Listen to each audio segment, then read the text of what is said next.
रोज़ाना ऐसी वीडियो देखने के लिए सब्सक्राइब करें दिव्यांश ज्योति चैनल को और बेल आइकन दबाना बिल्कुल न भूलें। महात्मा बुद्ध के बहुत से शिष्य थे जो बहुत बुद्धिमान थे, किंतु उन शिष्यों में से एक शिष्य ऐसा भी था जो बहुत ही आलसी था। उसमें हर काम को टालने की आदत थी।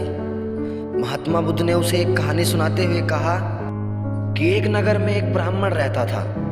वह बहुत ही अच्छा इंसान था, किंतु वह बहुत ही आलसी था। एक बार उसके पास एक बाबा आए।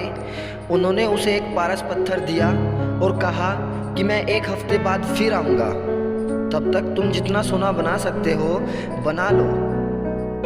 यह कहकर वह बाबा चला गया। उस ब्राह्मण के पास जितना भी लोहा था उसने उसका सारा सोना बना दिया। उसकी पत्नी ने कहा कि जाओ बाजार से लोहा खरीद कर लाओ और उसका सोना बनाना है।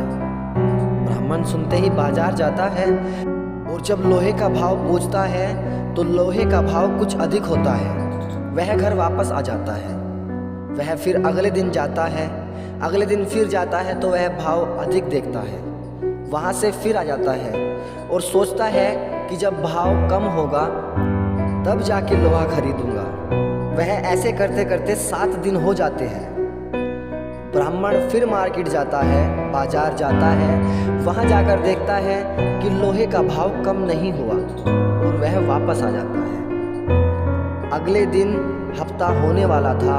वह बाबा उसके पास आता है और अपना पारस पत्थर मांगता है, किंतु ब्राह्मण उसे मना करता है और कहता है कि हे बाबा, अभी तक तो मैंने कुछ भी नहीं किया, अभी तक तो मैंने कुछ भी सोना नहीं बनाया, मैं आपको कैसे दे दूं? बाबा क्रोधित होकर कहते हैं कि हे आलसी, तूने अभी तक कुछ भी नहीं किया। अगर यह पत्थर मैंने किसी और को दिया होता तो न जाने अभी तक कितना सोना बना चुका होता। तुम आलसी लोगों का कुछ नहीं हो सकता, लाओ मेरा पत्थर। और इतना कहकर वहां से चला गया। अर्थात आलस्य करने वालों का कभी भला नहीं होता।